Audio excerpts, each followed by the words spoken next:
सरकार क्या चाह रही है?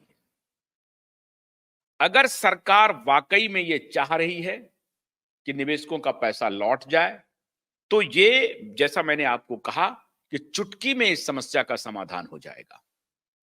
हां, अगर सरकार नहीं चाह रही है तो ये मामला लटक सकता है, क्योंकि जो कोई भी वहां खरीद फरोख्त में शामिल होगा, उनकी नजर होगी सरकार के ऊपर। और आपको मालूम है, ये जो कॉरपोरेट वर्ल्ड है, वो एक दूसरे के बहुत पूरक नहीं होते हैं, वो उनको मदद नहीं करते हैं, बल्कि वहां भी टांग खींचने वाले लोग होते हैं। कोई अगर देखेगा कि सहारा की संपत्ति बिक रही है, तो बहुत सारे कॉरपोरेट की योजना होगी कि हम इस प्रॉपर्टी को अपने नाम कर लें और फिर अपने तरीके से इसका इवैल्यूएशन करें, शेयर मार्केट में जाएं, खेलें। वो सारी उनकी तैयारी हो सकती है, तो उसमें फिर एक कॉरपोरेट वॉर भी होगा। फिर यह भी कहा जाएगा कि डिस्ट्रेस सेलिंग हो जाए, उनको कहा जाए कि भैया मैं 47,000 करोड़ ही दूंगा, आपका वैल्यूएशन 47,000 करोड़ का है। जाहिर है सहारा प्रबंधन चाहेगी कि नहीं, ये 1 लाख करोड़ का नहीं है, ये हमारा 4 लाख करोड़ का है। 15,000 रुपए पर स्क्वायर फीट वहां का वैल्यूएशन है और करोड़ों स्क्वायर फीट का वो पूरा इलाका है।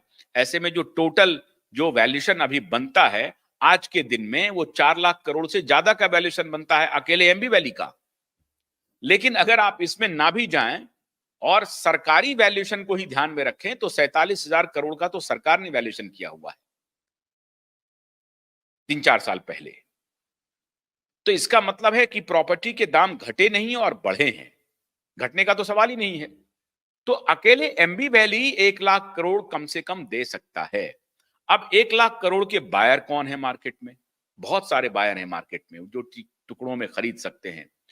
और जो खरीद फरोख्त इस तरह की संपत्ति का होता है, उसमें क्या सिर्फ कैश ट्रांसफर होता है बैंक में, क्या होता है, ये सब विशेषज्ञ बता सकते हैं आपको।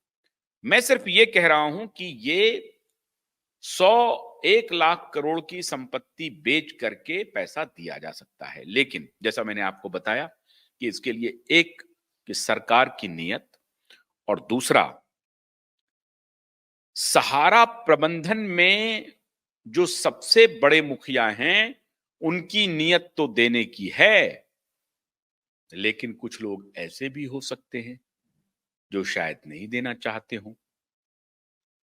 ऐसे लोगों की संख्या के भी बारे में मैंने तहकीकात करने की कोशिश की, तो उसमें नगण्य मिला। सारे लोगों का मोटे तौर पर यह कहना था कि साहब, कौन इस बवाल को अपने माथे पर लेगा? निवेशक नहीं मानेंगे, निवेशक हमारे घर पहुंच जाएंगे, निवेशक किसी को नहीं छोड़ेंगे, कहां हम भाग के जाएंगे? ऐसी परिस्थिति में हमको परेशान होना ही पड़ेगा, हमको पैसा है। और निवेशक अगर प्रबंधन नहीं तो सरकार को पकड़ेंगे, निवेशक किसी को छोड़ने वाले नहीं हैं। तो इसलिए आज मैं आपसे बातचीत कर रहा हूं कि आप अपना दबाव सरकार और प्रबंधन पर बना करके चलते रहिए। बात बन रही है। जो पिछला आंदोलन हुआ, जो सड़क पर आप उतरे, उसका इंपैक्ट हो रहा है। प्रबंधन को लग रहा है कि अगर सहारा के निवेशक सड़क पर उतरे हैं तो वो दिन दूर नहीं जब हमारे घर तक पहुंच जाएंगे। ये उनको इस बात का इल्म है और ये लंबा समय नहीं लगना है।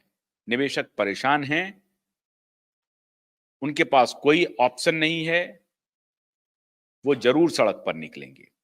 इसलिए सरकार को भी चेतावनी है और प्रबंधक को भी चेतावनी है कि आप जितना जल्द हो इस पर अपना फैसला सुनाइए।